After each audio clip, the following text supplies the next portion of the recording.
Okay, so Stan and Billy, if you'll make your way to the front, Stan, I'll let you do the introduction of our very special speaker today.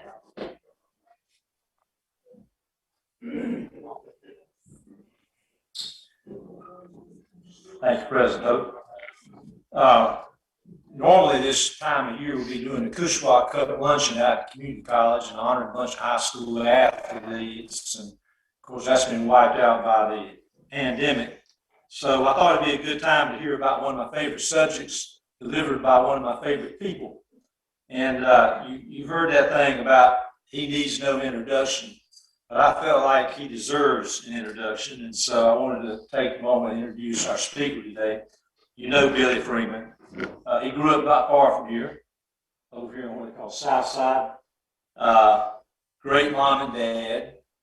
Graduated from Thomasville High School, played sports, especially baseball. He was a heck of a baseball player, which got into Elon and had a great career there. And then married Jane Gillum, another one of my favorite people. And that led to Katie and Anna. And now I think Billy and Jane are grandparents. So that's a life story in itself. He had 3 careers: a teacher and a coach, a Parks and Recreation director, and now the director of our YMCA. I guess they call it CEO now. But the main reason I want to introduce Billy was, most importantly, the mission of the Y starts off with to put Christian principles into practice. To put Christian principles into practice. Billy lives that mission, and that says it all. Billy Freeman.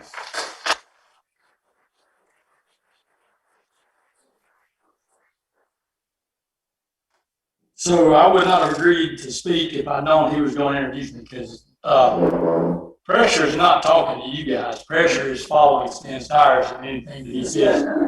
I'm driving Hope's device here, so I'm hoping this went really well in the office this morning. I should have recorded it, but anyway, we'll see how this goes. If you'll notice that date there, does anybody notice anything about that? That's the future. And the title of my lesson, which I'll tell you a little bit more in a minute, that just makes that apropos. I noticed it, and I did it wrong by accident, but I didn't change it once I noticed it because I thought, well, that fits. So let me start with the scripture. Now, Doc Williams was at our, and I believe I saw Sam in here, he was there too. We dedicated a splash pad last night, and I used this same scripture, so Doc, you can take a nap if you want. But well, one of my favorite Bible verses, and I've got a bunch of them. This one happens to come from my very, very, very favorite story in the Old Testament, the story of David and Goliath. And you all know that story. But in this verse, which is in chapter 17 of 1 Samuel, verse 40, it says, "Then he took his staff in his hand," and I underlined this next part, and I bolded it. That means it's really important. "He chose 5 smooth stones from the stream, put them in the pouch of his shepherd's bag, and with his sling in hand, he approached the Philistine." That rings true in my life. It rings true in all of our lives. We all need smooth stones because we all face giants. They don't always come in the form of a 9-foot tall Philistine, thank goodness, because my aim was never that good with a sling. But that's what I thought about when I thought about doing this presentation for Rotary, because Rotary is filled with smooth stones. That segues right into this next slide. Talk about smooth. I appreciate, Coach, you thinking about me. He'll always be Coach to me because that's how I knew him first. But I appreciate you thinking about me and giving me an opportunity to talk about the why. It has been a different year. I'm going to try very hard not to dwell on the bad in that year, though. He did ask me when I agreed to speak did I have a title? And I thought, I don't even have a talk yet. So what could a possible title be? In my mind, he mentioned that I love baseball. I loved baseball before I loved Jane. But my mind defaults to baseball anytime I go to something like that. So I thought about that for a few minutes. And all year, we've been hearing about the words, the new normal, so much that I'm tired of it. But my baseball mind said, what would old number 8 have to say about this? Anybody here know who number 8 is? Yogi. Oh, Yogi. Yogi and I think alike. Yogi said, the future ain't what it used to be. So my date at the beginning said 27th. Let's find out why the future ain't what it used to be. Now I gotta share another baseball picture. This one you've seen before. And if because I did it, showed it the last Rotary program I did.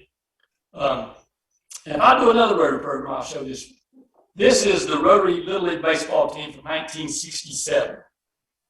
Now not Roy, but Yogi would probably say it's deja vu all over again since I'm showing this again. We're going to share several of Yogiisms today. But that reason that's important is because of the first row, the third kid from the left.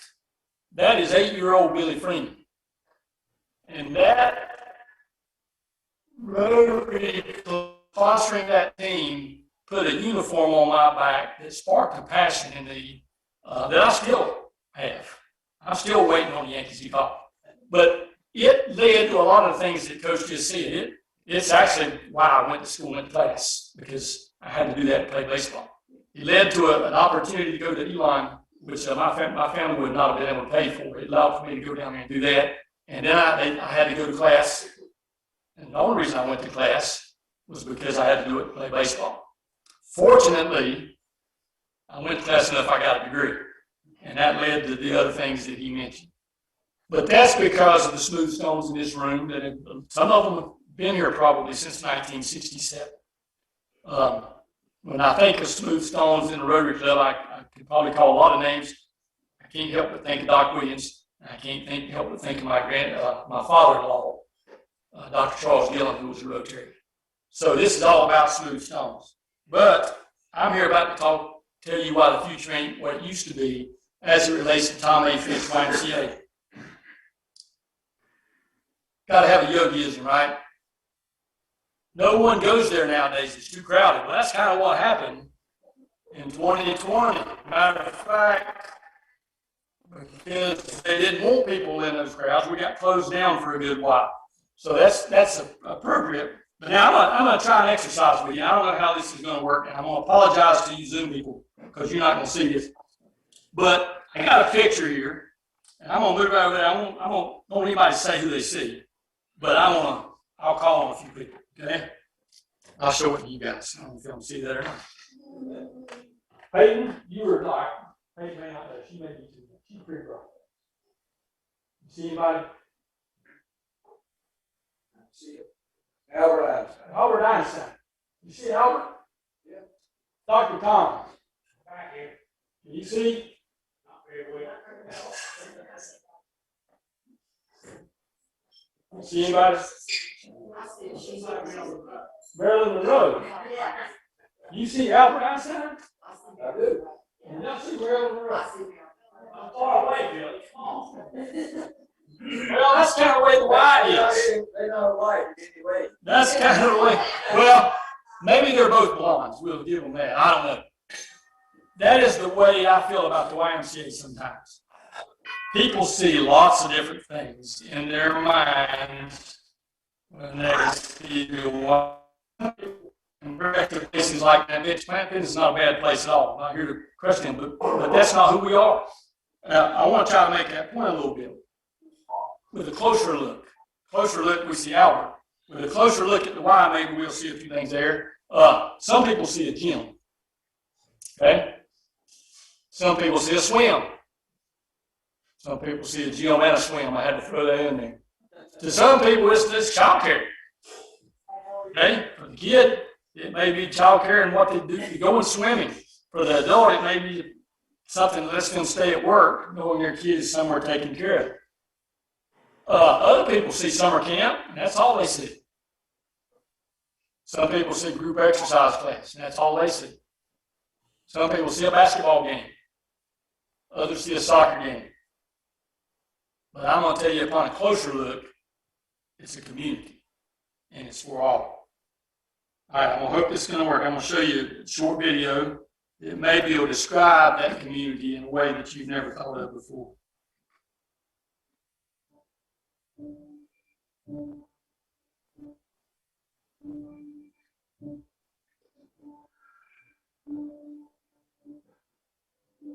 A thin place is when heaven and earth feel particularly close together. But we catch a glimpse of divine. Hard to find a place like that. I was reminded recently of a place like that. And I was strange to see the old sky. But I heard Mandarin, Spanish, Korean, Swahili, and English too. I saw brown skin, black skin, tan skin, white skin. I saw a woman leading a disabled man. Children with arms surrounded by love. I saw all kinds of people in all types of shades. I witnessed a diversity of age, and gender, ethnicity, ability, and culture. I saw what community is supposed to look like. I saw a place where anger and division were vanquished by love and compassion. I witnessed the kingdom of God. This place is for all, for every walk of life. They tell stories. They recreate moments that honor Jesus' love for all people. That's it. This place is for all. For every walk of life, I see a thin place where heaven and earth come together. We can breathe in that one. A place where all are welcome and lives are transformed.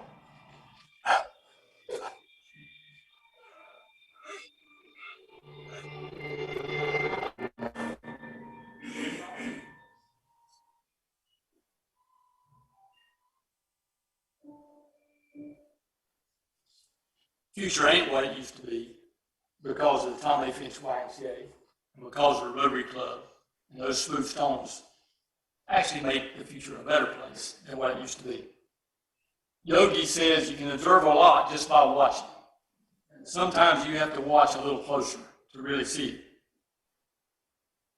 I've got a lot of things that go on with the YMCA. I won't take time to read all those to you. The 3 areas of focus, though: youth development, healthy living, social responsibility. And we try hard at the Tommy Finch YMCA to meet all those.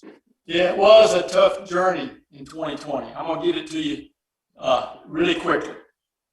We closed on March 16th last year. I thought it was a week or two. It was all I expected.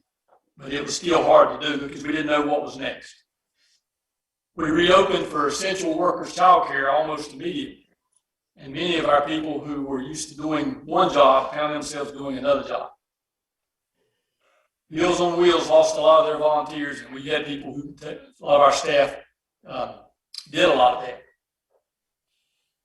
We volunteered at Cooperative Community Ministries. You may have trouble saying that. CCM, excuse me. We did senior wellness checks, caused a lot of our older folks who were used to being at our place daily. We did blood drives. We did outdoor group exercise eventually when the mandates allowed. We reopened our pool, but with reduced occupancy. We transitioned to summer camp. I put without field trips. That's a job, y'all. That's a job. We had those kids there from 6 to 7, 7 to 6, excuse me. And we couldn't take them anywhere. That's a big part of what summer camp is, and also spend some of their energy. Then we transitioned to remote learning. What in the world? We were prepared to be providing after school care, and now we're having to upgrade our Wi-Fi and create cubicles and visit more software sites than Billy Freeman knew how to do, I can tell you that. We reopened our facility eventually, but at 30% occupancy with masks in all common areas. Then we transitioned to not only remote learning, but after school care as the schools slowly began to go back, but partially. And we were serving 3 different school units who, by the way, decided on 3 different plans. Then came the mandate somewhere around Thanksgiving where we had to wear masks even while exercising. It was not a popular decision, I can tell you that. Then we transitioned to 50% occupancy with masks. Then we transitioned to 75% occupancy with masks. Then we incurred, or all along we incurred expenses with reduced revenue streams. For a good portion of the year, lots of memberships, as you can imagine, were dropped, and all programming revenue completely stopped. Actually, programming revenue for a while went negative because we had taken in some for programs we couldn't do, and we're giving it back. We navigated changing dynamics week to week and day to day. We followed the CDC and state guidelines, while many did not. We showed up to work, unfortunately or fortunately, in person and served. We worked to be flexible while many did not or could not. If you notice I'm saying we a lot. I got to stop right there and take a minute. Our staff at the YMCA, Peyton, was a part of our staff during a good portion of this year. She'll always be a part of our hearts. But they were the most amazing group of people I think I've ever worked with. I heard a very wise leader one time say, don't claim credit, share credit. Well, I couldn't claim that credit if I wanted to. We have just an amazing YMCA. Yogi says this, when you come to the fork in the road, take it. And that's exactly what we did. We didn't know if we were taking the right fork or not. We were trusted, and we took a fork. It was different than the fork that we were used to, but we did. I got another short video. I shared this video a couple of years ago at our annual support campaign, but I love this video because it tells a story. I think you may even recognize some faces.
So we just traveled through about 45 years right there. But I would say to you that, oops, sorry. That happened while I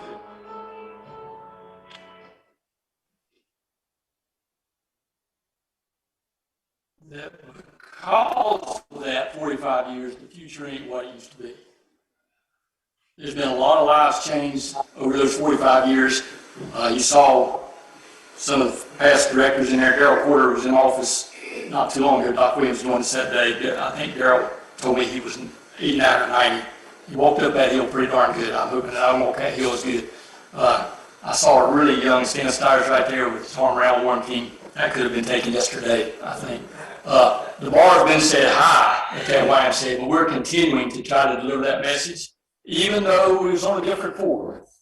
I would be remiss if I didn't say I did put a few pledge forms out there. If anybody so feels led, those funds, that's our annual giving campaign, those funds go directly to help people who need assistance financially, just being a part of the YMCA. That's where that money goes. At that point in time, I'm here to answer some questions, but let me tell you what Yogi would say about that. If you ask me something I don't know, I'm not going to answer. Okay. Anybody got anything at all? Certainly don't feel like if you don't, Yogi would also say it ain't over till it's over. But if there's no question, yes, ma'am. How's membership now, though?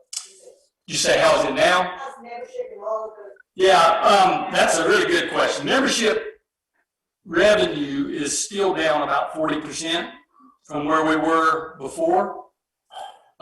Program revenue, though, is coming back because we're able to do things, and membership revenue is trending up because it was down over 50% at one time. So I feel really good about that. We're very fortunate too. Excuse me, my voice just, that happens when you become a teenager. We were very fortunate to be able to get some of the funding that was out there through PPP loan and some of that. So that helped bridge that gap somewhat. So the nurse that's now comes over is, can we get back where we were? But the usage is up. Again, people are feeling comfortable about coming back. And we did dedicate that splash pad last night, which is really cool to see some of the young people. I'm talking about the real young out there on that. So thanks for that question. Billy, what year was it? Yeah, I think I can get that right, but I can get it close. Okay, it was a lot of that. Most of that was done, I think, in 1976. Don't let me say anything wrong. Actually, Darrell Porter gave me a job just before that was there, finishing the Armory floor at the Armory before they moved over there, and I was working at Camp Cayuse in 1976. So it was not open yet, but shortly out thereafter they dedicated it, and it was open in 1976, 77. Does that sound right? Yeah. You were probably a sophomore, no, freshman in high school, maybe. I don't know. Yeah. Well, Yogi says it ain't over till it's over, but if there's no more questions, it's over.